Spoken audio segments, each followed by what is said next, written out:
지금 고린도 교회의 문제는 분쟁입니다. 서로 이렇게 얘기를 했잖아요. 나는 바울파다, 나는 게바파다, 나는 아볼로파다, 나는 그리스도파다. 자, 고린도 교회 안에 각자의 권위가 더 위에 있다라는 이 의식으로 인해서 분쟁이 일어났습니다. 그래서 사도 바울이 13절에서 어제 본문에 보면 이렇게 말합니다. 그리스도께서 어찌 나뉘었느냐? 바울이 너희를 위하여 십자가에 못 박혔으며 바울의 이름으로 너희가 세례를 받았느냐? 예수님은 각자의 이해관계로 인해서 나뉘어진 것이 아니죠. 예수님은 우리를 구원하기 위해서 자신의 생명을 나누어 주셨잖아요. 억지로 한 게 아닙니다. 마지못해 한 나눔이 아니라 예수님의 자발적인 사랑의 나눔이었어요. 근데 예수님의 그 사랑을 지금 고린도 교회 성도들은 분쟁의 거리로 변질시킨 거예요. 그 사랑이 온데간데 없고요. 오히려 나는 누구 파다라는 것으로 자신의 우위를 선점하려고 하는 분쟁이 일어났다는 거죠. 이것에 대해서 지금 바울은 고린도 교회 성도들을 향해서 권면하기도 하고 때로는 질책을 하는 것인데요. 어제 본문 17절을 한번 보십시오. 어제 본문 17절을 같이 한번 읽을까요? 함께 읽겠습니다. 시작. 그리스도께서 나를 보내심은 세례를 베풀게 하려 하심이 아니요 오직 복음을 전하게 하려 하심이로되 말의 지혜로 하지 아니함은 그리스도의 십자가가 헛되지 않게 하려 함이라. 세례를 언급하는 이유는요, 아마도 나는 바울파다, 나는 게바파다, 나는 아볼로파다라고 얘기하는 것이 세례를 누구에게서 받았느냐라는 것과 연관이 되는 것 같아요. 그래서 그걸로 인해서 분쟁의 하나의 거리가 된 것이죠. 여러분, 세례는 예수 그리스도를 나의 구주로 믿습니다 라고 고백하는 믿음의 증표잖아요. 근데 지금 고린도 교회 안에서는 이 세례가 어떻게 되었죠? 어느새 각자의 세력을 확장하는 권력의 수단이 되어버렸어요. 너 누구한테 세례 받았니? 이제 이렇게 되는 거예요. 소위 이제 계파가 나오게 되는 거죠. 사도 바울이 보기 얼마나 얼토당토하는 얘기입니까? 그래서 어제 본문에서 얘기했잖아요. 나는 오히려 너희들에게 세례를 안 준 게 감사하다. 이게 다 이런 연유에서 지금 얘기하는 거거든요. 그러면서 사도 바울은 어제 본문 17절에서 자신이 보냄을 받은 목적이 뭔지를 아주 분명하게 얘기합니다. 뭐 어렵게 얘기하지 않아요. 뭐라고 얘기하죠? 그리스도께서 나를 보내심은 오직 복음을 전하게 하기 위해서다. 뭐 분명합니다. 그러면서 뒤에 보세요. 말의 지혜로 하지 않았다라고 얘기합니다. 왜 말의 지혜로 하지 않았습니까? 그것은 그리스도의 십자가가 헛되지 않게 하기 위해서다. 어제 보면 17절에서 지금 그 얘기를 하잖아요. 자, 그러면 이 17절을 보면 지금 두 가지가 서로 충돌을 하고 있어요. 첫째는 말의 지혜, 말의 지혜. 그리고 또 다른 하나는 예수님의 십자가예요. 자, 저를 보세요. 이 말의 지혜와 예수님의 십자가가 지금 충돌하고 있어요. 그러니까 이런 거죠. 말의 지혜로 하지 않았다. 왜? 예수님의 십자가가 헛되지 않기 위해서. 자, 이 말을 그럼 뒤집어 봅시다. 말의 지혜로 했다. 그러면 이 논리에 따르면 고로 예수님의 십자가는 어떻게 되는 거죠? 헛되다. 이해가 되시죠? 지금 이 논리에 따르면 17절을 뒤집으면 지금 이렇게 된다는 거예요. 말의 지혜와 예수님의 십자가가 지금 충돌하고 있어요. 그러면서 오늘 본문 18절이 이어지고 있거든요. 그래서 오늘 본문은 여기서부터 출발하셔야 돼요. 다시 말하면 이런 거죠. 말의 지혜가 왜 예수님의 십자가를 헛되게 하는가? 이 질문을 던지셔야 돼요. 말의 지혜가 왜 예수님의 십자가를 헛되게 하는가? 사도 바울이 이렇게 말하는 이유가 있더라고요. 그것은 고린도 교회가 분열하게 된 근본적인 원인이 뭐냐면 예수님의 복음, 예수님의 십자가를 한낱 인간의 지혜로 변질시켰기 때문이에요. 이게 근본적인 원인이었어요. 그래서 오늘 본문에 보면 사도 바울은 복음을, 다시 말하면 십자가의 도를 아주 강력하게 외치면서 시작합니다. 18절을 함께 읽겠습니다. 함께 읽을까요? 시작. 십자가의 도가 멸망하는 자들에게는 미련한 것이요 구원을 받는 우리에게는 하나님의 능력이라. 두 부류의 사람이 나오네요. 멸망하는 자와 구원을 받는 자가 나옵니다. 원어를 보니까요, 멸망하는 이라고 우리 한글 성경에 되어 있는 이 말은 정확하게 직역을 하면 멸망하고 있는, 이렇게 바꿀 수가 있고요. 구원을 받는 이 말은요, 구원을 받고 있는, 이렇게 바꿀 수가 있습니다. 자, 문법적으로 이 말이 조금 이제 제가 유식함을 좀 드러낸다면 제가 학교 때 배웠거든요. 현재 분사형이라고 하는데 이 어법이 강조하는 것이 있어요. 그것은 어떠한 행위에 대한 결과가 한 번으로 끝나는 게 아니라는 거예요. 현재 분사형 이 어법을 쓰는 것은 어떤 행위로 인해서 결과가 한 번으로 끝나는 게 아니라 지속된다는 거죠. 멸망하고 있는, 구원받고 있는, 지금 현재적으로 계속해서 진행되어져 가고 있다는 거죠.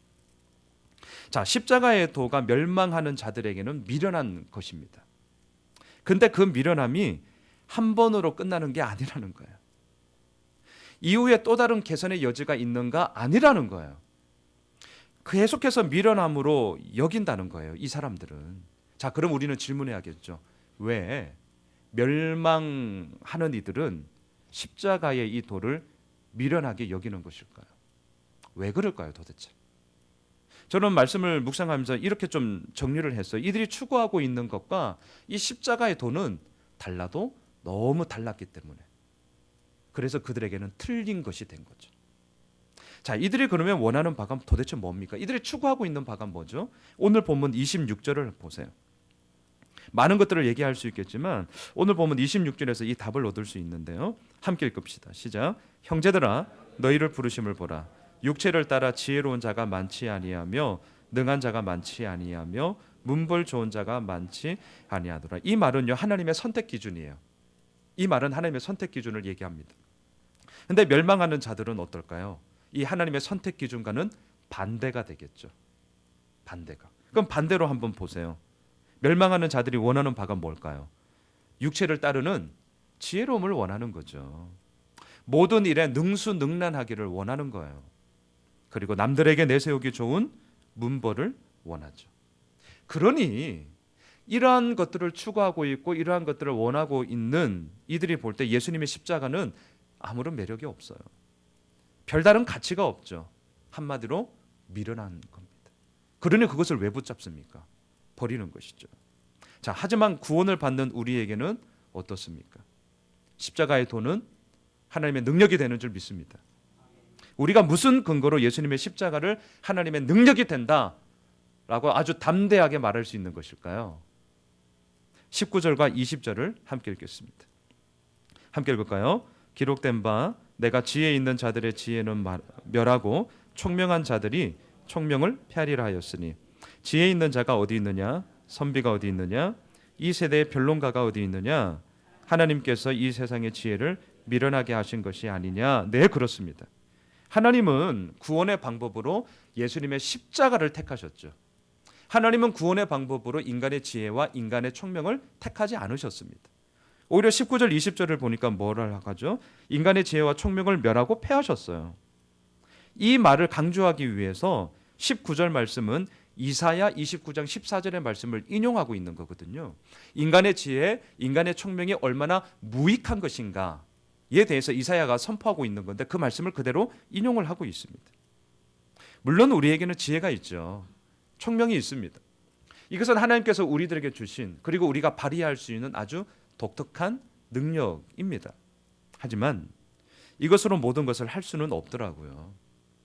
하나님께서는요, 오늘 20절에 뭐라고 그러죠? 이 세상의 지혜를 미련하게 하셨다라고 말씀하고 있습니다.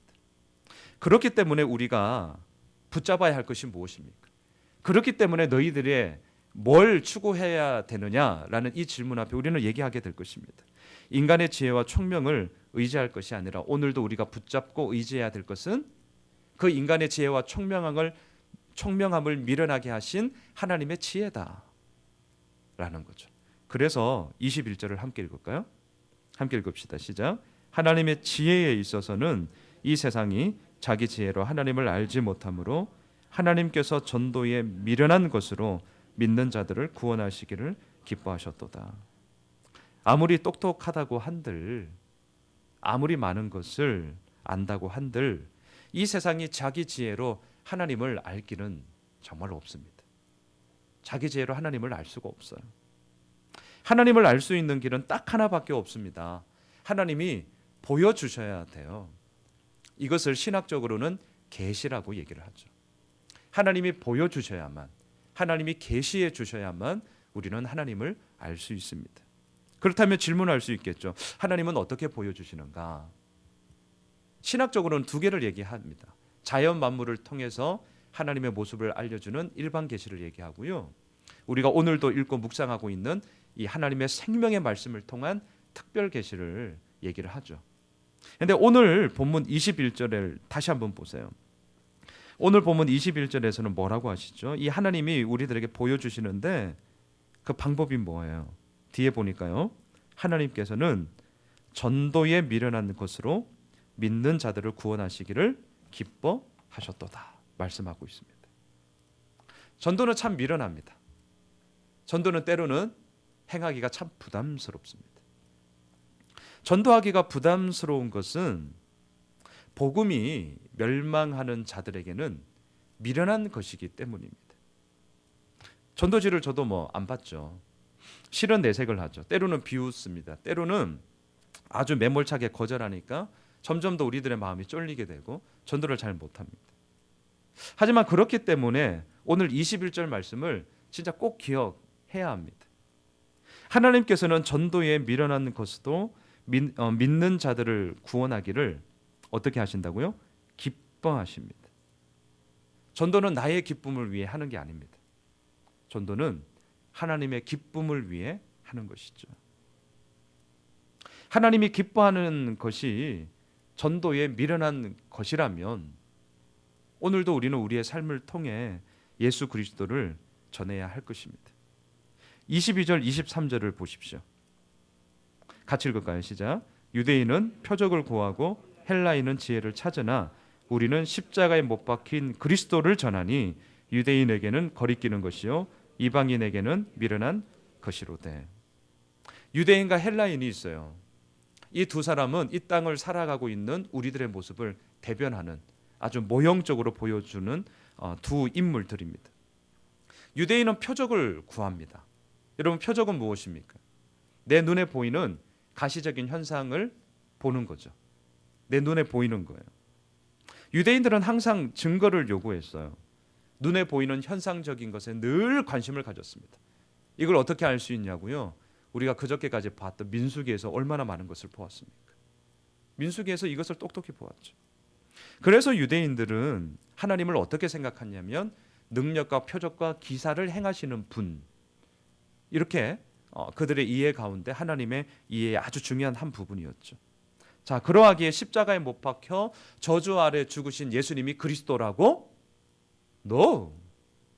그들은 받아들일 수가 없었던 거예요. 처참하게 죽은 예수님이 어떻게 그리스도냐, 어떻게 메시아냐. 능력과 기사와 표적을 보여야지. 이건 이렇게 끝낼 수가 없는 거다. 유대인에게는 예수님의 십자가의 돌은 거리끼는 것이었습니다. 한편 헬라인들은 지혜를 구해, 지혜를 찾아요. 지혜는 무엇입니까? 이성적인 증거라고 할 수 있겠죠. 헬라인들은 이성적으로 이해할 수 없으면 절대 받아들이지 않았습니다. 그래서 그들에게 가장 큰 가치는 지혜, 다시 말하면 철학, 이렇게 얘기를 할 수 있죠. 때로는 자신들의 지혜가 아주 의미 없는 궤변에 빠질 때가 얼마나 많았습니까? 철학사를 이렇게 공부하면 진짜 말도 안 되는 것들을 가지고 말장난하는 그런 게 너무나 많았거든요. 그럼에도 불구하고 자신들의 지적인 욕구에 만족을 주지 못하는 것들은 다 무시를 해버렸어요. 그럼 보세요. 예수님의 십자가, 이게 철학적으로, 이게 논리적으로, 언변적으로 이게 잘 들어맞지를 않는단 말이에요. 화려하지도 않아요. 수사학적으로 화려하지도 않아요. 예수님이 십자가에 못 박혀 죽으셨다. 그 십자가가 우리의 죄를 위해서 대속한 거다. 그 십자가를 믿으면 부활한다. 이게 논리적으로, 수사학적으로 뭐가 화려합니까? 너무나 심플한 거예요. 이게 매력이 없어요. 그러니 헬라인들은 이 복음이 들어갈 자리가 전혀 없었던 것이죠. 자, 표적을 구하는 유대인, 지혜를 찾는 헬라인, 이 두 사람은 이 땅을 살고 있는 우리들을 대변하고 있는 사람들이죠. 근데 이 두 사람들이 놓치고 있는 결정적인 핵심이 있어요. 이 사람들이 놓치고 있는 게 있어요. 그게 뭐냐면 스스로 하나님께 이르는 길을 찾을 수 없다라는 거예요. 다시요. 이들이 놓치고 있는 핵심이 있어요. 그것은 스스로 하나님을 찾을 수 있는 길에 갈 수 없다. 이거를 이 사람들은 완전히 놓쳐오고 있죠. 여러분, 표적을 구하고 또 아무리 많은 표적을 경험했다 할지라도 그 표적이 하나님의 하나님 되심을 온전히 깨닫게 하지 못합니다. 어쩌면 또 다른 표적, 더 크고 더 자극적인 표적을 사람들은 구하게 될 것입니다. 지혜도 마찬가지던데요. 지혜를 찾고 또 아무리 많은 지혜를 쌓았다 하더라도 그 지혜로 하나님의 하나님 되심을 온전히 알 수 없더라고요. 오히려 이전과는 다른 새로운 거 뭐 없나? 뭐 좀 신선한 거 없나? 이렇게 되던데요. 표적과 지혜로 하나님을 결코 찾을 수 없습니다. 자, 그러면 우리는 어떻게 되는 것입니까? 이 땅에 살고 있는 사람들을 이 표적을 구하는 유대인, 지혜를 찾는 헬라인으로 대변한다면 도대체 우리는 어떻게 되는 거예요?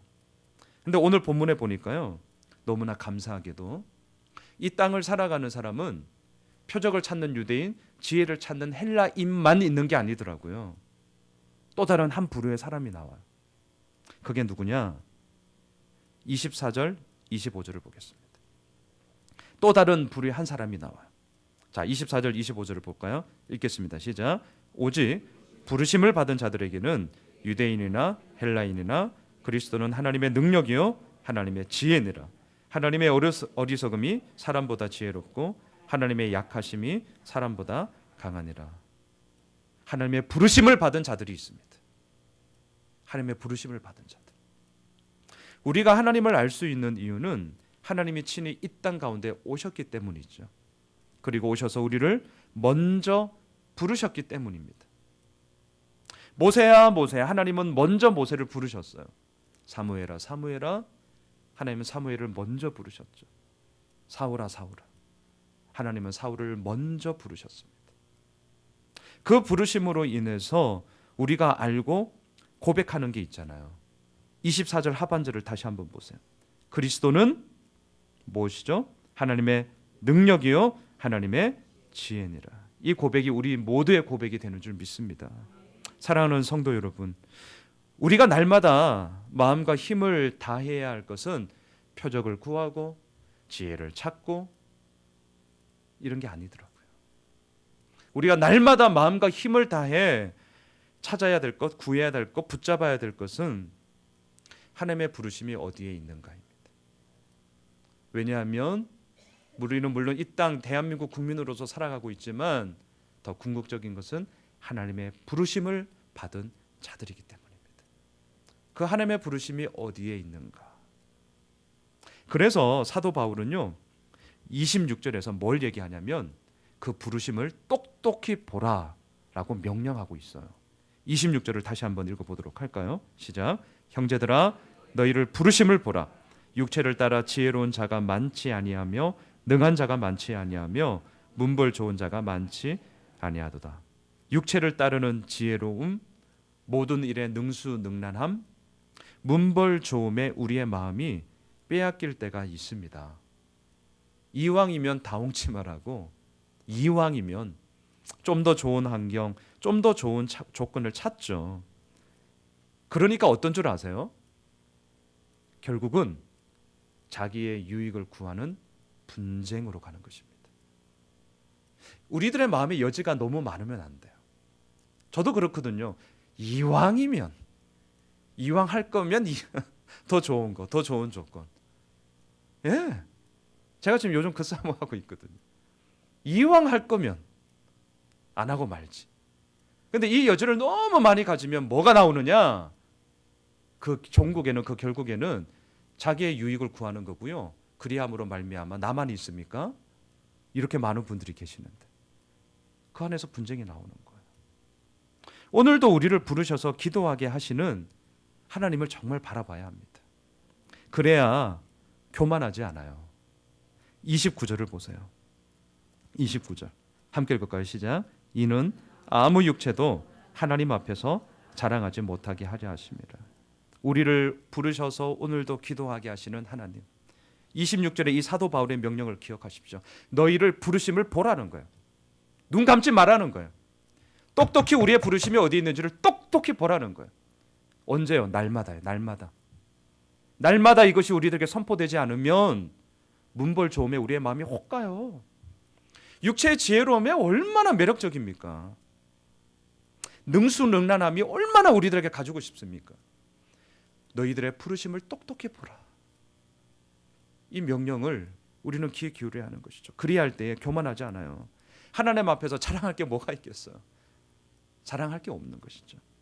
또한 하나님의 부르심이 어디에 있는지를 날마다 물으셔야 돼요. 그래야 진짜 자랑할 것을 자랑하게 됩니다. 31절을 읽겠습니다. 함께 읽읍시다. 시작. 기록된 바 자랑하는 자는 주 안에서 자랑하라 함과 같게 하려 하십니다. 네, 맞습니다. 우리가 진짜 자랑할 것은 딱 하나밖에 없죠. 예수 그리스도의 십자가입니다. 예수 그리스도의 십자가. 죄 외에는 우리가 부끄러워할 것이 없습니다. 하나님 외에는 우리가 두려워할 게 없어요. 예수님의 십자가 외에는 자랑할 것이 없는 줄 믿습니다.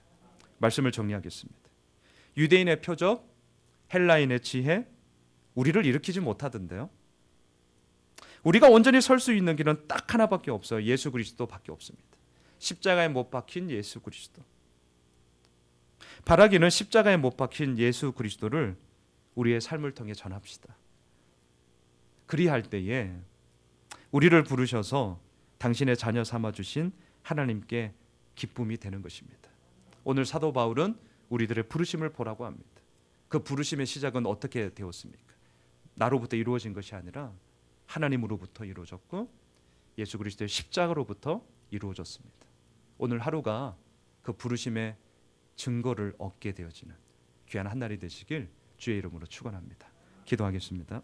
하나님, 때로는 우리들의 마음 가운데 유대인의 표적을 구함과 헬라인의 지혜를 찾음처럼 우리들도 날마다 또한 끊임없이 뭐 새로운 것 없나, 뭐 좀 놀라운 것 없나, 표적과 지혜로움에 자꾸 우리들의 마음이 빠질 때가 있습니다. 육체를 따르는 지혜로움이 나올 수 있고 문벌 좋음에 우리의 마음이 혹할 수 있고 모든 일에 능한 것에 우리들의 욕심이 얼마든지 빠져버릴 때가 참 많은 것을 고백하게 됩니다. 그러하기에 오늘 사도 바울은 다시 한번 십자가의 도를 강력하게 선포하고 있습니다. 또한 우리들의 두 눈을 똑똑히 뜨고 하나님의 부르심이 어디에 있는지를 보라고 외치고 있습니다. 이 사도 바울의 외침에 오늘도 이 새벽을 깨우며 귀 기울입니다. 그리고 우리의 마음에 새깁니다. 주님, 오늘 우리들에게 이 한날을 허락해 주셨는데 주님 앞에 살아가는 이 한날이 하나님의 부르심을 다시 한번 확인하는, 발견하는 귀한 한날이 되게 하여 주십시오. 또한 우리들의 삶을 통하여 우리가 자랑할 수 있는 것은 딱 하나밖에 없습니다. 십자가에 못 박히신 예수 그리스도입니다. 그 주님을 붙잡고 나아가는 귀한 한날 되게 하여 주시옵소서. 예수님의 이름으로 기도드리옵나이다. 아멘. 하늘에 계신 우리 아버지요.